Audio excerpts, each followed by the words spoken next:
Hello, bachcho. Let's read this question. So this question says, what will be the magnitude of the electric field at point O as shown in the figure? Each side of figure is L, okay, and perpendicular to each other. एक है एक दूसरे के आपके perpendicular है। आपने यहाँ पर इसके करस्पॉन्डिंग फोर ऑप्शंस क्या कर रखे हैं, गिवन कर रखे हैं। ऑलराइट, तो देखिए बच्चों, इस क्वेश्चन का की कॉन्सेप्ट आप क्या लिख सकते हैं। आपको इलेक्ट्रिक फील्ड बेसिकली यहाँ पर फाइंड आउट करके बताना है। क्या बताना है आपको?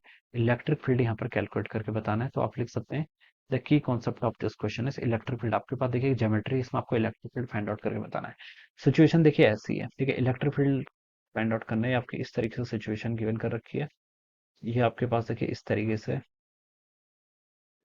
आपकी सिचुएशन गिवन कर रखी है, ठीक है। यहाँ पर देखिए इस टाइप का आपका फिगर है। यहाँ पर देखिए आपका ये आपका ए है, यहाँ पर आपका चार्ज कितना है, माइनस क्यू चार्ज गिवन कर रखा है, ठीक है।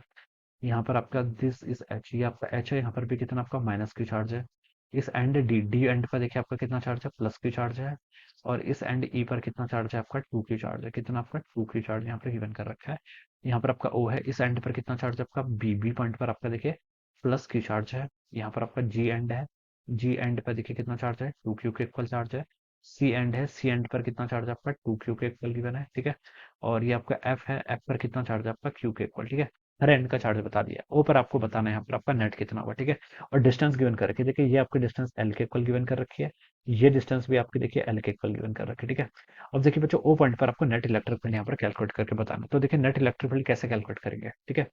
ओ पॉइंट पे देखिए आपका पहले तो देखिए अब इलेक्ट्रिक फील्ड देखिए इसमें सिमेट्री से इसको सॉल्व करना है, ठीक है। सिमेट्री से वैसे तो बहुत टाइम लग जाएगा, ठीक है, अगर हम एक हर किसी चार्ज के कारण फाइंड आउट करें तो हम सिमेट्री से सॉल्व करेंगे, ठीक है। सिमेट्री देखिए क्या कहती है, अगर आपका देखिए यहाँ पर एक चार्ज है प्लस क्यू, दूसरा चार्ज है आपका प्लस क्यू, मुझसे बोला जाए इन दोनों के बीच में इलेक्ट्रिक फील्ड बताओ तो कितना होगा, बिल्कुल मिड पॉइंट पे इलेक्ट्रिक फील्ड बताना है। तो देखिए इसके कारण इलेक्ट्रिक फील्ड ये होगा, इसके कारण इलेक्ट्रिक फील्ड की डायरेक्शन ये आएगी, ठीक है। दोनों के बीच के मिड पॉइंट पे है तो दोनों की यहाँ से यहाँ तक की डिस्टेंस भी सेम रहेगी, चार्ज भी सेम है, तो नेट इलेक्ट्रिक फील्ड बच्चों जीरो हो जाता है। क्या जाता है, जीरो हो जाता है, ठीक है।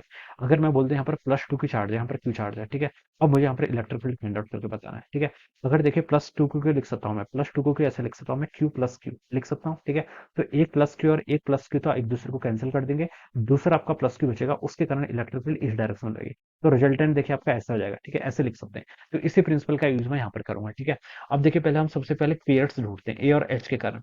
ए और एच देखिए इन दोनों के कारण चार्ज कितना है, माइनस क्यू माइनस क्यू। तो इन दोनों के कारण ओ पॉइंट पे इलेक्ट्रिक फील्ड देखिए कितना आएगा। देखिए ये डिस्टेंस भी आपकी एल के इक्वल है, ठीक है। This distance is also L, ठीक है। ये डिस्टेंस भी आपकी एल है, फिगर में देखना है, ओरिजिनल फिगर में, ठीक है।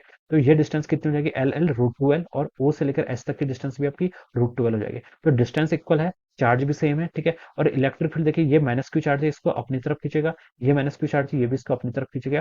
तो ए और एच के कारण तो net electric field O point पर जीरो आ गया, ठीक है। ये इसने तो देखिए कैंसिल कर दिया किसको, इसको, ठीक है। तो इन दोनों का इफेक्ट नलीफाई हो गया, ठीक है। अब कौन सा चार्ज बचा देखिए, और कोई नलीफाई कर रहा है। चलिए अब देख लेते हैं। अब देखिए अब हम देखते हैं यहाँ पर सी और ई के कारण, ठीक है, सॉरी डी एंड ई के कारण सिमेट्रिक देखना है ना। ये आपका ई है, ये आपका क्या है, डी है, ठीक है। इस पॉइंट पर बताना है डिस्टेंस। देखिए यहाँ पर भी आपके रूट टूवेल और रूट टूवेल डिस्टेंस इक्वल है, ठीक है। ये प्लस टू की चार्ज है, ये क्यू चार्ज है। तो कौन सा बड़ा चार्ज है, ये चार्ज है, ठीक है। तो प्लस टू को लिख सकता हूँ मैं क्यू प्लस क्यू लिख सकता हूँ, इसको मैं क्यू प्लस क्यू लिख सकता हूँ। इस क्यू के कारण और इस क्यू के कारण दोनों पॉजिटिव पॉजिटिव में एक दूसरे को कैंसिल। अब आपका ये वाला क्यू बच गया, इस क्यू के कारण इलेक्ट्रिक फील्ड ऐसा आएगा, ठीक है। तो मैं इसको E1 लिख लेता हूँ। क्या लिख लेता हूँ, मैंने इसको E1 बोल दिया, ठीक है।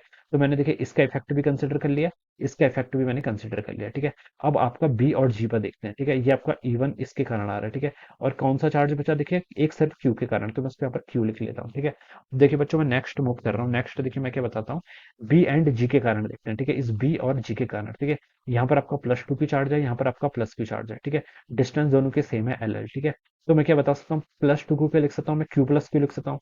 तो इसको मैं क्या लिख सकता हूँ यहाँ से, क्यू प्लस क्यू, ठीक है। तो एक क्यू से तो आपका एक क्यू का इफेक्ट कैंसिल, एक क्यू बच गया। इस क्यू के पॉजिटिव चार्ज है तो इलेक्ट्रिक फील्ड आपका आना चाहिए आउटवर्ड डायरेक्शन में, लेकिन इस चार्ज के कारण आ रहा है क्यू, और इस फील्ड को मैं ई टू बोल देता हूँ। तो मैंने देखिए इसका इफेक्ट भी कंसिडर कर लिया और इसका इफेक्ट भी कंसिडर कर लिया, ठीक है। अब कौन कौन से चार्ज बचा आपका, अब सिर्फ आपका ये दो चार्ज बचे, सी एंड एफ, ठीक है। यहाँ पर भी देखिए सी पर आपका टू क्यू चार्ज है, एफ पर आपका क्यू चार्ज है। ग्रेटर चार्ज कौन सा है, ये वाला। डिस्टेंस देखिए दोनों की एल एल है, ये डिस्टेंस भी एल है, ये डिस्टेंस भी एल है। तो देखिए मैं क्या बता सकता हूँ, टू क्यू, टू क्यू को अगेन मैं क्या लिख सकता हूँ, क्यू प्लस क्यू लिख सकता हूँ। एक क्यू और एक क्यू एक दूसरे को कैंसिल कर देंगे, एक क्यू बचेगा जिसके कारण नेट क्या आएगा, ये आएगा, ठीक है। तो इसको मैं क्या लिख लेता हूँ, दिस इज माई E3। और किसके कारण आ रहा है आपका, सिर्फ क्यू चार्ज के कारण आ रहा है, ठीक है। ये मेरी इस तरीके से सिचुएशन यहाँ पर बन गई, ठीक है। तो देखिए बच्चों, अगर हम सिमेट्री से सॉल्व करेंगे तो बहुत इजीली क्या हो जाता है आपका, सॉल्व हो जाता है, ठीक है। तो अब मैं इसको ऐसे लिख लेता हूँ, देखिए एक फील्ड आपका E3 आ गया, ये किस चार्ज के कारण है आपका, क्यू चार्ज के कारण। दूसरा इलेक्ट्रिक फील्ड आपका यहाँ पर E2 आ गया, ठीक है।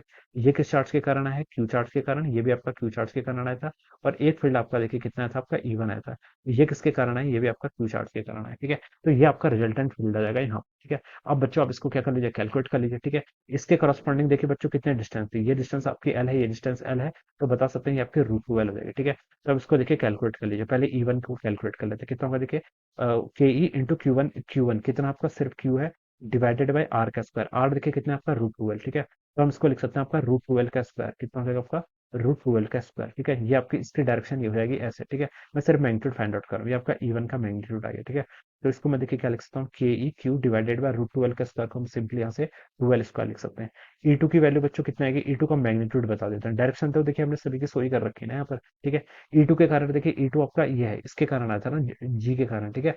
और इसके बीच की डिस्टेंस कितनी? एल है, ठीक है। चार्ज कितना है? क्यू है। तो आप इसको लिख लीजिए के E into Q divided bye आपका एल स्क्वायर, ठीक है। तो कितना हो गया आपका? के E Q by L square, ठीक है। ये आ गया। तीसरा क्या आपका? E3 भी देखिए आपका सेम मैग्नीट्यूड आएगा। देखिए चार्ज भी देखिए क्यू है, डिस्टेंस भी एल है, तो ये आ जाएगा। तो E2 और E3 का बच्चों मैग्नीट्यूड तो आपका क्या है? इक्वल है, ठीक है। तो अब आप क्या कर लीजिए? देखिए ये दोनों आपके एक दूसरे के परपेंडिकुलर हैं, ठीक है।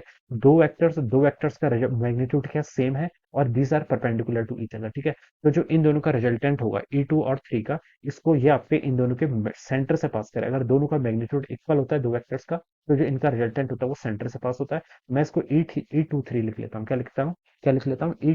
E2 3 लिख लेता हूँ, ठीक है। और इसकी वैल्यू कितनी होगी? वैल्यू देखिए, अगर आपका ए वेक्टर देखिए प्रॉपर्टी होती है वेक्टर्स की, ये आपको पता होनी चाहिए, ठीक है। ये आपको मान लीजिए बी वेक्टर है, ये आपका ए वेक्टर है। ये दोनों का मैग्नीट्यूड अगर इक्वल है तो इसका रिजल्टेंट यहाँ से पास होगा, ठीक है। और इस रिजल्टेंट की वैल्यू होती है आपके रूट टू टाइम्स कोई भी एक वेक्टर, क्योंकि दोनों का मैग्नीट्यूड सेम है। तो ये हो जाएगा। तो मैं डायरेक्ट यहाँ पर लिख सकता हूँ E2 3 का देखिए यहाँ से मैग्नीट्यूड कितना हो जाएगा आपका?